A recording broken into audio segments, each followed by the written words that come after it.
Y'all, this ain't gonna get the best of me. I'm here and I'm showing up. So, I want to talk about something today. I want to talk about what's been coming up a lot lately. For me, is this in between space. So, what is that space? You might be asking, and I hope you are. Um, if you are, I'm glad to hear that because I am fiending to have this conversation. I hope that's not a trigger. But it's one that's close to home because for me, the feeling of in between never goes away.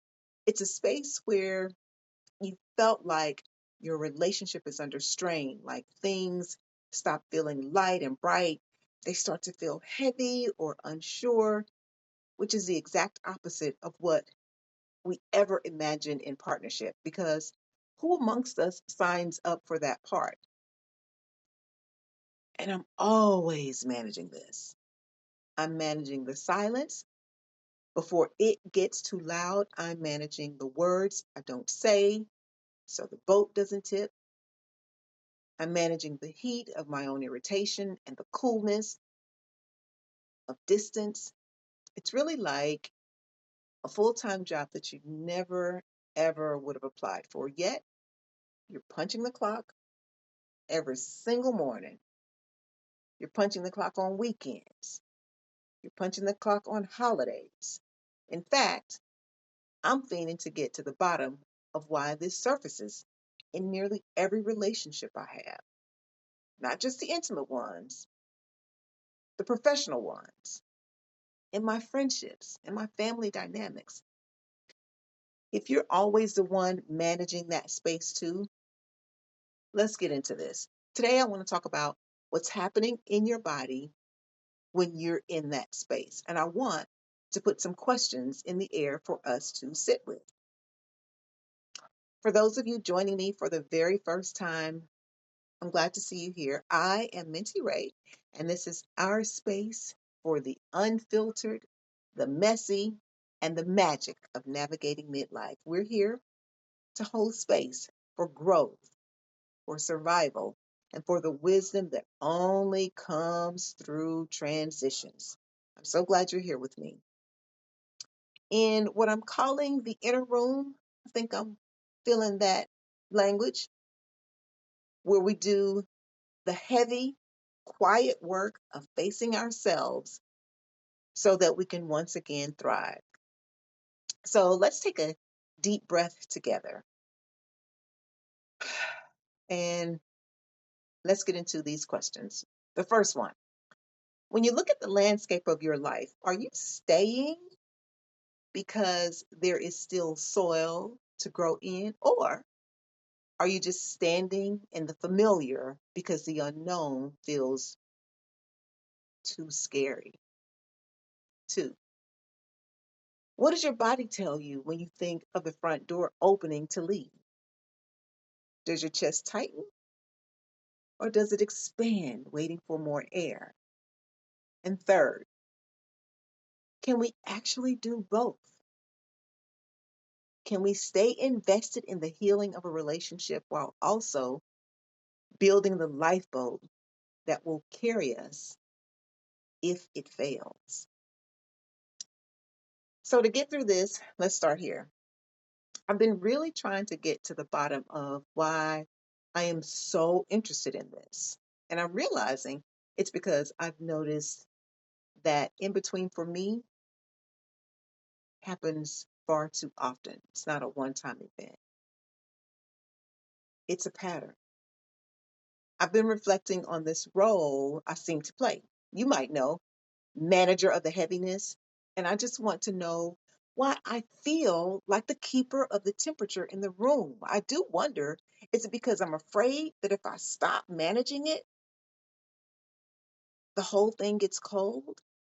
I wonder if we're afraid of what the silence will say if we stop talking.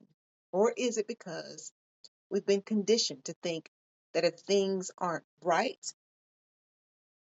it's our job to fix the light bulbs? You know, and the in between, the loneliness is already there. It's loneliness while sitting across the table.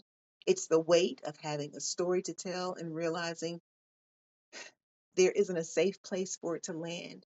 And I'm reflecting on how managing that loneliness now is actually the best way to ensure being prepared for whatever comes. So here's some food for thought. What if building your own inner sanctuary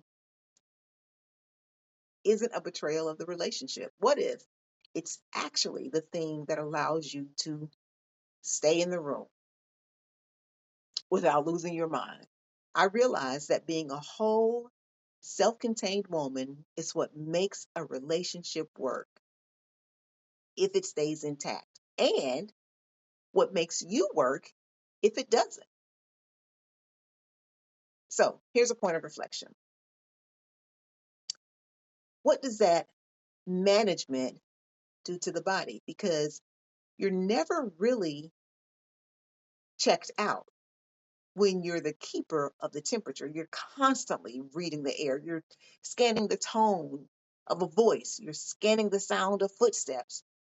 And when you add menopause to that, my God, it's like your nervous system is being stretched to its maximum. I've noticed that when I'm in that manager role, my breath stays high in my chest and I can barely get in a deep breath. I find that I'm bracing and not truly relaxing. And, I wonder how much energy is actually spent keeping the lights on for everyone else while I'm sitting in darkness. Now, if you're experiencing any of this, I'd never ever say to leave. It's not the rules here. We hold space for each other. Those choices belong to truth that's sitting in your inner gut. But I am noticing the cost of staying in that suspended state.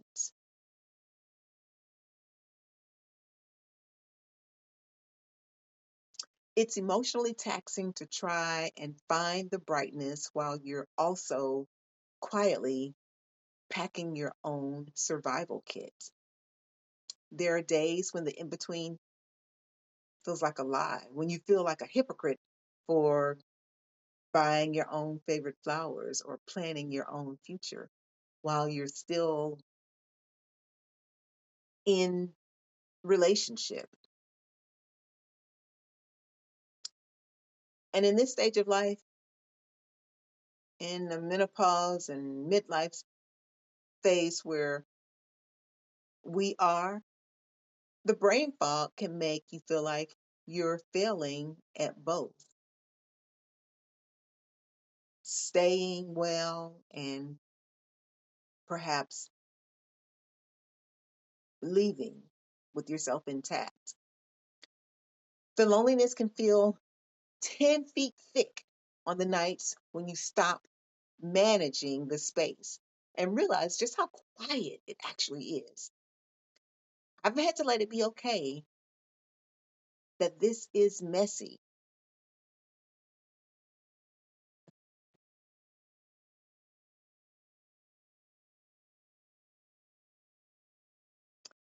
When the what ifs start to feel like a panic attack, I've been practicing this.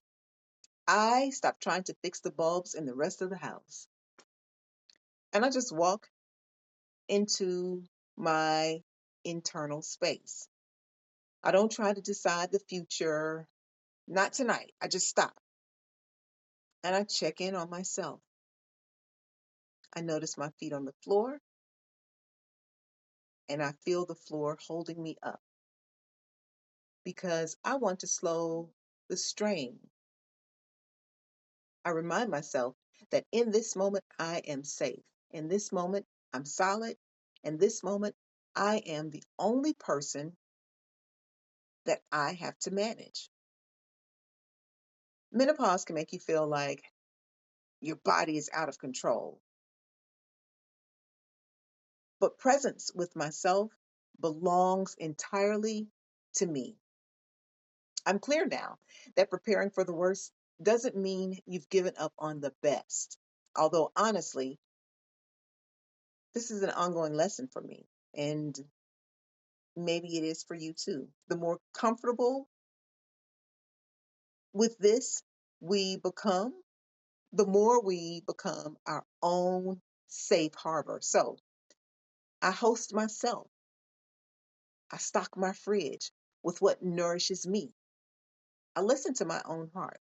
And I'm learning that if I can be okay in my own quiet, in my own body, in my own mind alone, then the horizon is not a threat. It's just a transition. So whether you walk through the next door with them, whoever they are, or you walk through it alone, you're doing the heart of the hardest work.